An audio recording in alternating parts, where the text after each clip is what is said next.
Hi hello ಸ್ನೇಹಿತರೆ, ಎಲ್ಲರಿಗೂ ನಮಸ್ಕಾರ. ಸವಿರುಚಿ ರೆಸಿಪಿಗೆ ಸ್ವಾಗತ. ಯಾವಾಗ್ಲೂ ಒಂದೇ ರೀತಿ ತರಕಾರಿ ಪಲ್ಯನ ತಿಂದು ಬೇಜಾರಾಗಿದ್ರೆ ನಾನಿವತ್ತು ತೋರಿಸ್ತಾ ಇರ್ತಕ್ಕಂಥ ಹೆಸರು ಬೇಳೆನ ಬಳಸ್ಕೊಂಡು ಮಾಡಿರ್ತಕ್ಕಂಥ ತರಕಾರಿ ಪಲ್ಯನ ಒಂದು ಸಲ ಮಾಡ್ಕೊಳ್ಳಿ. ಬಹಳಾನೇ ರುಚಿಯಾಗಿರುತ್ತೆ. ಬೆಳಗಿನ ತಿಂಡಿ ರೊಟ್ಟಿ ಚಪಾತಿ ಜೊತೆಗೂ ಕೂಡ ಈ ಪಲ್ಯನ ಮಾಡ್ಕೋಬಹುದು.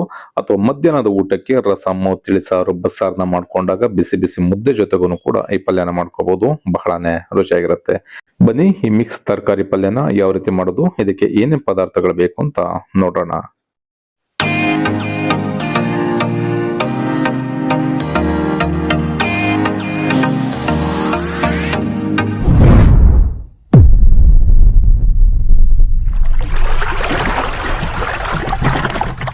ಮಿಕ್ಸ್ ತರಕಾರಿ ಪಲ್ಯನ ಬರೀ ತರಕಾರಿಗಳನ್ನ ಬಳಸಿ ಬೇಕಿದ್ರು ನೀವು ಮಾಡ್ಕೋಬಹುದು, ಅಥವಾ ಸ್ವಲ್ಪ ಹೆಸರು ಬೇಳೆನ ಸೇರಿಸಿ ಬೇಕಿದ್ರು ಮಾಡ್ಕೋಬಹುದು.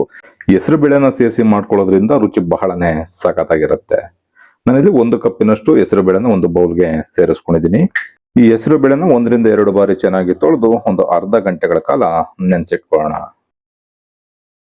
ಈಗ ಹೆಸರು ಬೇಳೆನ ತೊಳೆದಿದ್ದಾಗಿದೆ. ಹೆಸರು ಬೇಳೆ ಮುಳುಗುವಷ್ಟು ನೀರನ್ನ ಸೇರಿಸಿ ಒಂದು ಅರ್ಧ ಗಂಟೆ ಹೆಸರು ಬೇಳೆನ ನೆನೆಲಿಕ್ಕೆ ಬಿಟ್ಬಿಡೋಣ.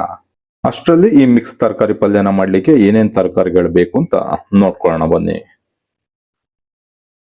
ಮಿಕ್ಸ್ ತರಕಾರಿ ಪಲ್ಯನ ಮಾಡ್ಲಿಕ್ಕೆ ನಾನಿಲ್ಲಿ 6 ತರದ ತರಕಾರಿಗಳನ್ನ ತಗೊಂಡಿದ್ದೀನಿ. ನೀವು ಮನೆಯಲ್ಲಿ ಇನ್ನೂ ಜಾಸ್ತಿ ತರಕಾರಿ ಇದೆ ಅಂದ್ರೆ ಬೇಕಿದ್ರೆ ಸೇರಿಸ್ಕೋಬಹುದು. 1 ಕಪ್ಪು ನವಿಲುಕೋಸು, 1 ಕಪ್ಪು ಕ್ಯಾರೆಟು, 1 ಕಪ್ಪಿನಷ್ಟು ಬೀನಿಸು, 1 ಕಪ್ಪಿನಷ್ಟು ಹೂಕೋಸು, 1 ಕಪ್ಪಿನಷ್ಟು ಹಸಿ ಬಟಾಣಿ, ಹಾಗೆ 1 ಕಪ್ಪಿನಷ್ಟು ಆಲೂಗೆಡ್ಡೆ. ನೀವು ಬೇಕಿದ್ರೆ ಇದೇ ತರಕಾರಿ ಜೊತೆಗೆ ಸೀಮೆ ಬದನೆಕಾಯಿ, ಮೂಲಂಗಿನೂ ಕೂಡ ಸೇರಿಸ್ಕೋಬಹುದು. ಇನ್ನು ಬೇರೆ ಬೇರೆ ತರಕಾರಿ ಇದೆ ಅಂತಾದ್ರೆ ಅದನ್ನು ಕೂಡ ಸೇರಿಸ್ಕೋಬಹುದು. ನಮ್ಮ ಮನೆಯಲ್ಲಿ ಇಬ್ಬರೇ ಇರೋದ್ರಿಂದ ನಾನು 6 ತರದ ತರಕಾರಿಗಳನ್ನ ತಗೊಂಡಿದ್ದೀನಿ. ಬನ್ನಿ ಈಗ ಈ ಪಲ್ಯನ ಯಾವ ರೀತಿ ಮಾಡೋದು ಅಂತ ನೋಡೋಣ. ಈಗ ತರಕಾರಿ ಪಲ್ಯನ ಮಾಡ್ಲಿಕ್ಕೆ ಒಂದು ಪ್ಯಾನ್ ನ ಬಿಸಿಯಲ್ಲಿ ಇಟ್ಕೊಂಡು ಈಗ ನೆನೆಸಿಟ್ಕೊಂಡಿರ್ತಕ್ಕಂಥ ಹೆಸರು ಬೇಳೆನ ಇದಕ್ಕೆ ನೀರಿನ ಸಮೇತವಾಗಿ ಸೇರಿಸ್ಕೊಳ್ಳೋಣ. ಈಗ ಹೆಸರು ಬೇಳೆ ಜೊತೆಗೇನೆ ಕಟ್ ಮಾಡಿ ಇಟ್ಕೊಂಡಿರ್ತಕ್ಕಂಥ ಕ್ಯಾರೆಟು, ಬೀನಿಸು, ಆಲೂಗೆಡ್ಡೆ, ಹೂಕೋಸು, ಹಸಿ ಬಟಾಣಿ, ನವಿಲುಕೋಸನ್ನ ಸೇರಿಸ್ಕೊಳ್ಳೋಣ. ಈಗ ಈ ತರಕಾರಿಗೆ ರುಚಿಗೆ ಎಷ್ಟು ಬೇಕೋ ಅಷ್ಟು ಉಪ್ಪನ್ನ ಸೇರಿಸ್ಕೊಂಡು ಹೆಸರು ಬೇಳೆಗೆ ಸೇರಿಸಿರ್ತಕ್ಕಂಥ ನೀರಿನ ಜೊತೆನಲ್ಲೇ 8 ರಿಂದ 10 ನಿಮಿಷ ಈ ತರಕಾರಿನ ಬೇಯಿಸ್ಕೊಳ್ಳೋಣ. ತುಂಬಾ ಜಾಸ್ತಿ ನೀರನ್ನ ಸೇರ್ಸೋದಕ್ಕೆ ಹೋಗ್ಬೇಡಿ. ತುಂಬಾ ಜಾಸ್ತಿ ನೀರನ್ನ ಸೇರಿಸ್ಬಿಟ್ವಿ ಅಂತಂದ್ರೆ ಈ ತರಕಾರಿ ಇರ್ತಕ್ಕಂಥ ನೀರನ್ನ ಮತ್ತೆ ನಾವು ಸಪರೇಟ್ ಮಾಡ್ಬೇಕಾಗತ್ತೆ. ಹಾಗಾಗಿ ಸ್ವಲ್ಪ ನೀರನ್ನ ಸೇರಿಸ್ಕೊಂಡು 8 ರಿಂದ 10 ನಿಮಿಷ ಈ ತರಕಾರಿನ ಚೆನ್ನಾಗಿ ಬೇಯಿಸ್ಕೊಳ್ಳೋಣ.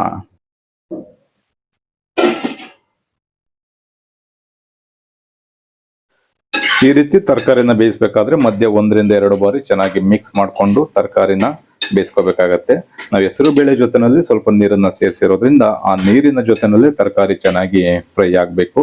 8 ರಿಂದ 10 ನಿಮಿಷ ತರಕಾರಿನ ಚೆನ್ನಾಗಿ ಫ್ರೈ ಮಾಡ್ಕೊಳ್ಳೋಣ. ಅಷ್ಟರಲ್ಲಿ ನಾವು ಸೇರಿಸಿರ್ತಕ್ಕಂಥ ನೀರು ಕೂಡ ಡ್ರೈ ಆಗ್ತಾ ಬರುತ್ತೆ.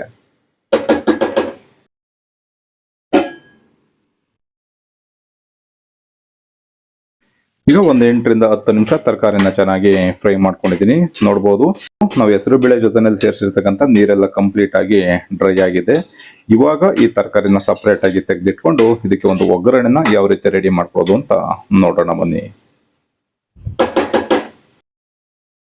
ಒಗ್ಗರಣೆನ ಮಾಡ್ಲಿಕ್ಕೆ ಒಂದು ಪ್ಯಾನ್ ನ ಬಿಸಿಯಲ್ಲಿ ಇಟ್ಕೊಂಡು ಇದಕ್ಕೊಂದು 2 ಟೇಬಲ್ ಸ್ಪೂನ್ ಅಷ್ಟು ಎಣ್ಣೆ ಸೇರಿಸ್ಕೊಳ್ಳೋಣ. ಎಣ್ಣೆ ಚೆನ್ನಾಗಿ ಬಿಸಿ ಆದ್ಮೇಲೆ ಇದಕ್ಕೆ ಸ್ವಲ್ಪ ಸಾಸಿವೆ ಮತ್ತೆ ಜೀರಿಗೆ ಸೇರಿಸ್ಕೊಳ್ಳೋಣ. ಸ್ವಲ್ಪ ಒಣಮೆಣಸಿನ್ಕಾಯಿ, ಸ್ವಲ್ಪ ಹಸಿಮೆಣಸಿನ್ಕಾಯಿ, 1 ಸ್ಪೂನ್ ಕಡಲೆಬೇಳೆ, ಅರ್ಧ ಸ್ಪೂನ್ ಉದ್ದಿನಬೇಳೆ, ಸ್ವಲ್ಪ ಕರಿಬೇವಿನ ಸೊಪ್ಪು.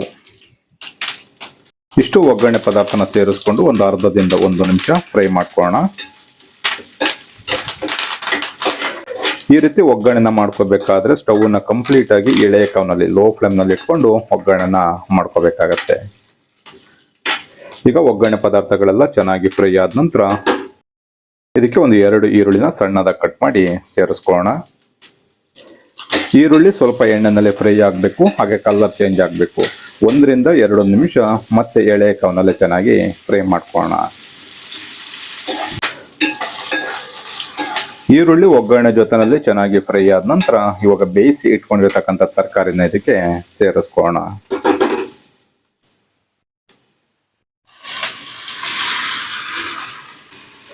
ಈಗ ತರಕಾರಿನ ಒಗ್ಗರಣೆ ಜೊತೆನಲ್ಲಿ ಚೆನ್ನಾಗಿ ಮಿಕ್ಸ್ ಮಾಡಿಕೊಂಡು ಒಂದು 2 ರಿಂದ 3 ನಿಮಿಷ ಬೇಯಿಸ್ಕೊಂಡ್ರೆ ಬಹಳನೇ ರುಚಿಯಾಗಿರ್ತಕ್ಕಂಥ ಮಿಕ್ಸ್ ತರಕಾರಿ ಪಲ್ಯ ರೆಡಿ ಆಗತ್ತೆ.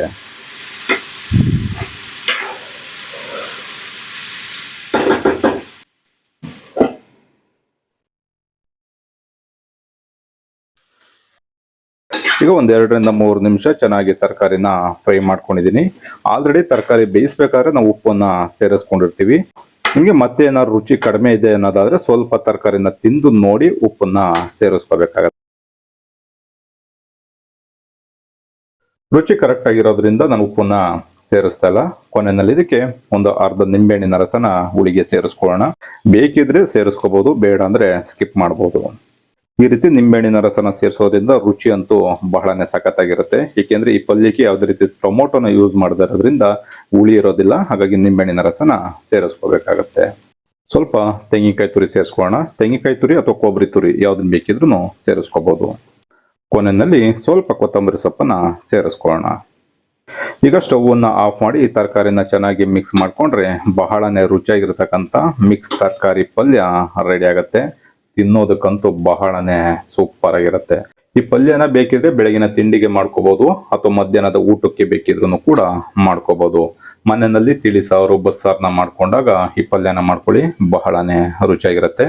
ಅಥವಾ ಬೆಳಗಿನ ತಿಂಡಿಗೆ ರೊಟ್ಟಿ ಚಪಾತಿನ ಮಾಡ್ಕೊಂಡಾಗ್ಲೂ ಬೇಕಿದ್ರೆ ಮಾಡ್ಕೊಳ್ಳಿ, ತುಂಬಾನೇ ಸಖತ್ತಾಗಿರುತ್ತೆ. ಈ ವಿಧಾನದಲ್ಲಿ ಮಿಕ್ಸ್ ತರಕಾರಿ ಪಲ್ಯನ ನೀವು ಟ್ರೈ ಮಾಡಿಲ್ಲ ಅಂತಂದ್ರೆ ಒಂದು ಸಲ ಟ್ರೈ ಮಾಡಿ, ಬಹಳನೇ ರುಚಿಯಾಗಿರುತ್ತೆ. ನೋಡಿದ್ರಲ್ಲ ಸ್ನೇಹಿತರೆ, ತುಂಬಾನೇ ಸುಲಭವಾಗಿ ಮಿಕ್ಸ್ ತರಕಾರಿ ಪಲ್ಯ ಮಾಡೋದನ್ನ ತೋರಿಸಿದೀನಿ. ಈ ರೆಸಿಪಿ ನಿಮ್ಗೆ ಇಷ್ಟ ಆಯ್ತು ಅಂತ ಅನ್ಕೊಳ್ತೀನಿ. ಇಷ್ಟ ಆಗಿದ್ರೆ ನಿಮ್ಮ ಫ್ರೆಂಡ್ಸ್ ಅಂಡ್ ಫ್ಯಾಮಿಲಿಗೆ ಶೇರ್ ಮಾಡಿ. ನೀವೇನಾದ್ರೂ ಮೊದಲನೇ ಸಲ ನಮ್ಮ ಚಾನಲ್ನ ನೋಡ್ತಾ ಇದ್ರೆ ನಮ್ಮ ಚಾನಲ್ನ ಸಬ್ಸ್ಕ್ರೈಬ್ ಮಾಡ್ಕೊಳ್ಳಿ. ಫೇಸ್ಬುಕ್ ಅಲ್ಲಿ ನೋಡ್ತಾ ಇರ್ತಕ್ಕಂಥವ್ರು ನಮ್ಮ ಸವಿರುಚಿ ರೆಸಿಪಿ ಫೇಸ್ಬುಕ್ ಪೇಜ್ ಇದೆ, ಅದನ್ನು ಕೂಡ ಫಾಲೋ ಮಾಡಿ. ಮರಿದೇನೆ ಈ ಮಿಕ್ಸ್ ತರಕಾರಿ ಪಲ್ಯನ ಮನೆಯಲ್ಲಿ ಒಂದು ಸಲ ಬೆಳಗಿನ ತಿಂಡಿಗೆ ಅಥವಾ ಮಧ್ಯಾಹ್ನದ ಊಟಕ್ಕೆ ಟ್ರೈ ಮಾಡಿ. ಹೇಗಿತ್ತು ಅನ್ನೋದನ್ನ ಕಮೆಂಟ್ ಮಾಡಿ ತಿಳಿಸಿ. Thank you.